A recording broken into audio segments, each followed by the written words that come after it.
সেই জাতীয় নেতা চেয়ারপারসনের উপদেষ্টা জয়নালউদ্দিন ফারুক সহ জাতীয় নেতৃবৃন্দ আমার সংগ্রামী সালাম, শুভেচ্ছা ও অভিবাদন গ্রহণ করুন।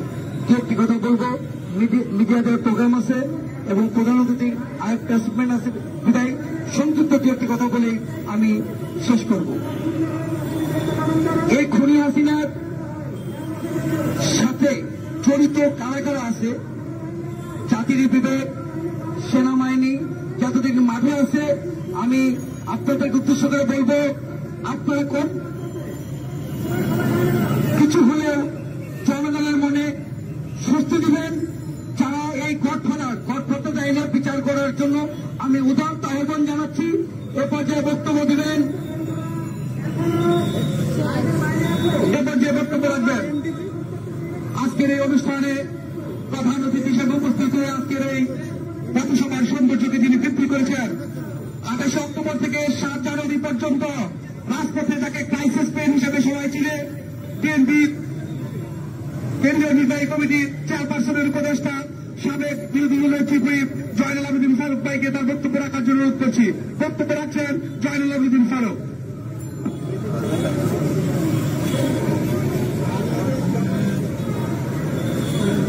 আমি সবার কিছু বলার আগে সম্মানিত মাদ্রাসা শিক্ষক আপনাদের সাথে সহমত আমি পোষণ করব।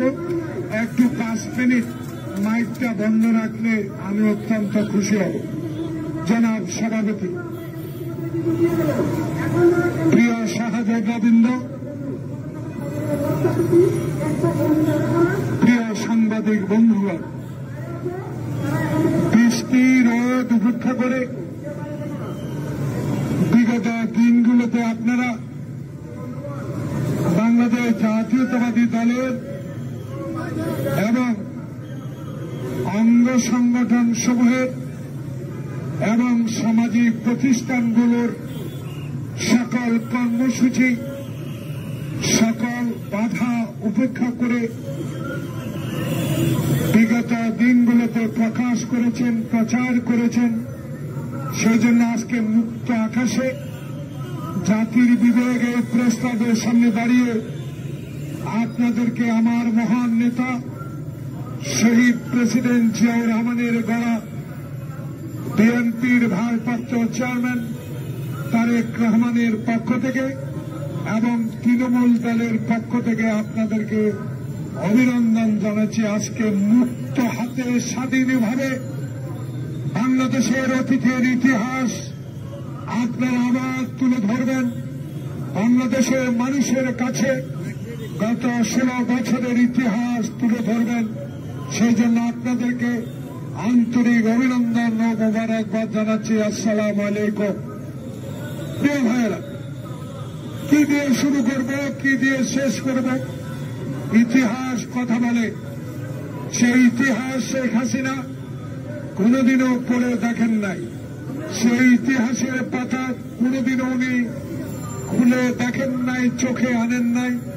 তার চলা চামুন্ডারা, তার অধীনস্থ কর্মচারীরা, তার অধীনস্থ সন্ত্রাসীরা, তার অধীনস্থ চোরা কারবারিরা তাকে ঘিরে যা বলেছে তাই সে করেছে।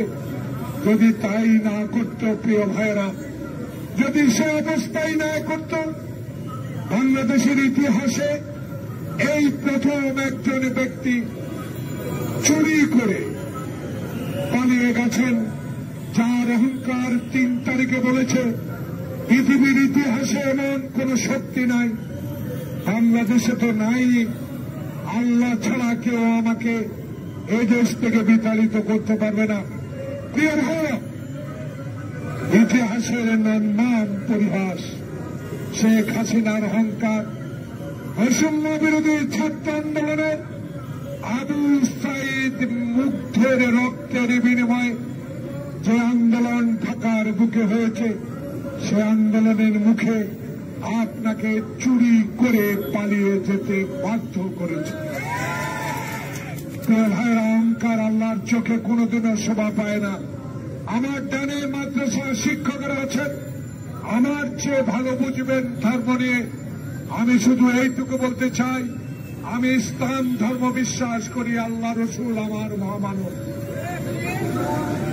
শেখ হাসিনা ওয়াজেদ আপনার ভাবার ভুলের, আপনার পিতার ভুলের মাসুল আপনাকেও দিতে হয়েছে। কারণ আপনার পিতা যদি ৭১ সালের স্বাধীনতা সংগ্রামে আপনি বলেছেন অনেক অবদান, যদি এত অবদান থাকত আপনার পতনের পর আপনার বাবার ছবির উপর মানুষ প্রস্রাব কেন করল? তাই ইতিহাস কথা বলে। আমি সেই ইতিহাসের দিকে যেতে চাই না, শুধু বাংলাদেশের মানুষকে জানিয়ে দিতে চাই, হত্যাকাণ্ড আপনি করেছেন, হেলিকপ্টার থেকে গুলির নির্দেশ আপনি দিয়েছেন, বৈষম্য বিরোধী ছাত্র জনতার উপর গুলির আওয়াজ আপনার নির্দেশে হয়েছে। যারা আত্মহত্যা দিয়েছে, যারা আজকে আমাদের মাঝে নাই, তাদের রক্তের গন্ধ এখনো শুকায় নাই, তাদের আত্মহত্যের কথা এখনো তার পরিবার ভুলে নাই। সে আত্মহত্যের মধ্য দিয়ে বাংলাদেশের ডক্টর ইউনূসের অন্তর্বর্তীকালীন সরকার আমরা নির্ভয়ে নির্দ্বিধায় আপনাকে সমর্থন করব, অবশ্যই সমর্থন করব। কারণ বাংলাদেশের 16 বছর ইতিহাসে এই মাদ্রাসা শিক্ষকরা রাস্তা আসতে পারে নাই, এই গ্রাম্য পুলিশগুলো রাস্তা আসতে পারে নাই। যারা গ্রামের মানুষকে শান্তি দেয়, যারা গ্রামের মানুষকে পাহারা দেয়, তাদের বেতন বৃদ্ধির দাবি করল। সেদিন আপনার পুলিশ, আপনার এই ঘরোয়া সন্ত্রাসী বাহিনী যারা আপনার ডানে বামে থাকত, তাদের অত্যাচারে প্রেস ক্লাবে আসতে পারে না এই গ্রাম্য পুলিশ। আজকে দেখেন ডক্টর ইউনূস আপনার বিরুদ্ধে মামলা করেছে, আপনাকে সিএমএম কোর্টে 14 তলা পায়ে হেঁটে উঠতে হয়েছে, লিফট শেখ হাসিনা বন্ধ করে দিয়েছিল। আল্লাহর কি রহমত, আল্লাহর কি কুদরত, যে এসেছে, যে গাড়িতে আপনি চলতেন 4 ঘন্টা আগে রাস্তা বন্ধ করে দিতেন, সেই ডক্টর ইউনূস আজ সেই গাড়ি, সে এসেছে, সেই প্রেসিডেন্টের গার্ড রেজিমেন্ট আজকে ডক্টর ইউনূস সিগনালে বসে থাকে আর তার লিফট বন্ধ করে দিয়ে আপনি তাকে অপমান করেছেন। তার অপমানের প্রতিবাদ উনি প্রতিশোধ না নিয়ে প্রতিবাদ করছেন সিগনালে দাঁড়িয়ে থেকে। যখন ট্রাফিক সিগনাল দিবে তখন উনি যাবে। ভাইয়ের এই কথা বলার অর্থ এই, কোথায় সালমানের প্রমাণ, কোথায় আনিসুল হক? মুখ ভেঙে কথা বলতেন খালেদা জিয়াকে ছাড়া যাবে না। আনিসুল হক আপনি এখন জেলে, আর খালেদা জিয়া মুক্ত আকাশে। এটা ঈশ্বরে আল্লাহর ইচ্ছা, সবে আল্লাহর রহমত।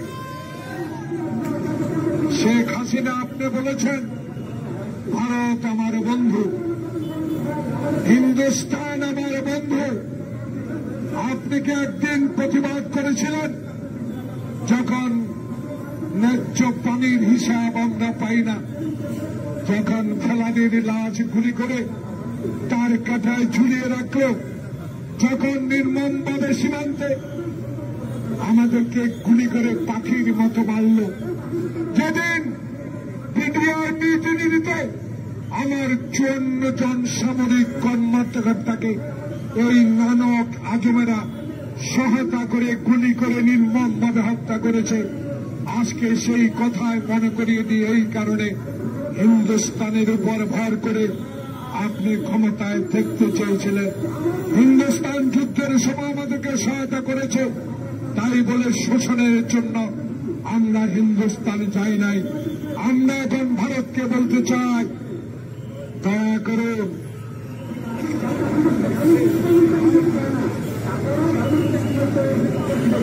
হিন্দুস্তান মোদী সরকার একটু দয়া করেন। বিশ্বের সবচেয়ে জনসমাগমের দেশ, জনগণের দেশ, বহুল মানুষ বাস করে। আপনার কাছে অনুরোধ জানাবো, যা লুটে নিছেন হাসিনার আমলে, তত্ত্বাবধায়ক সরকার নিশ্চয়ই তার খোঁজ নেবেন। রাজনৈতিক সরকার যখন আসবে তখনও খোঁজ নেওয়া হবে। তবে আপনার কাছে দাবি রইল, অনুরোধ রইল, এই হাজার হাজার কোটি কোটি নির্যাতিত মানুষের পক্ষ থেকে, যারা আয়নাঘরে 10 বছর ছিল, যারা রিমান্ডের নামে 1000 ভোল্টের পাত্তির নিচে ছিল, তাদের পক্ষ থেকে মোদি আপনাকে বলতে চাই, অবিলম্বে এক করে শেখ হাসিনাকে বাংলাদেশে পাঠান। আমরা আইন নিজের হাতে তুলে নিতে চাই না। আমরা আপনার কাছে গণতান্ত্রিক দেশের মানুষ হিসেবে এখনো অনুরোধ জানাবো, এখনো সময় আছে। আপনার পিতার হত্যাকারীকে যদি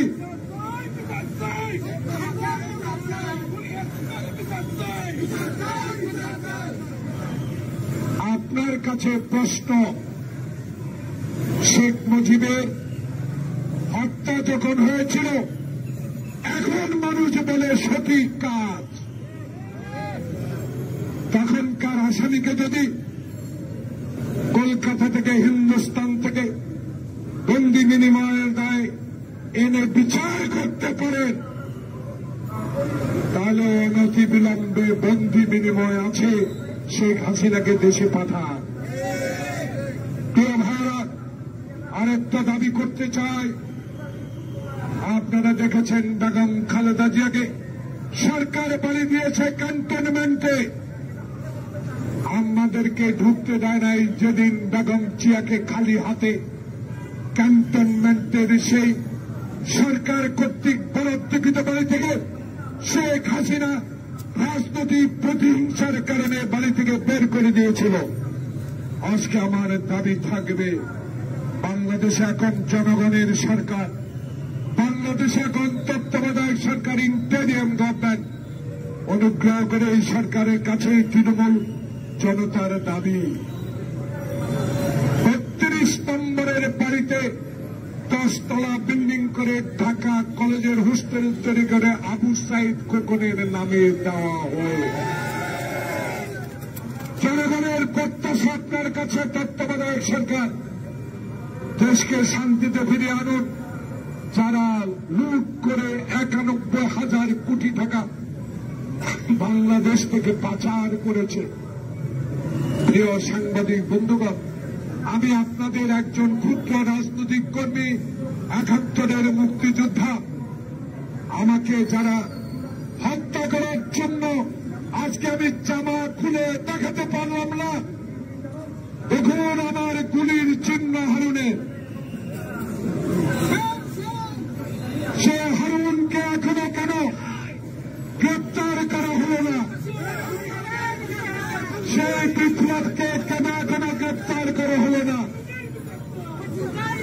যেই সব সংসদ সদস্য অনির্বাচিত, তাদের আনাগোনা দেখা যাচ্ছে এখনো, যারা হাজার কোটি টাকা লুট করে বাংলাদেশের বিদ্যুৎ খাতে দুর্নীতি করেছে, সড়ক বিভাগে দুর্নীতি করেছে, যারা বিচার বিভাগকে আইনের শাসন প্রতিষ্ঠা করার সুযোগ দেয় নাই, সেই সকল অনির্বাচিত সংসদ সদস্যদের কিছু আনাগোনা জনগণ দেখতে পাচ্ছে।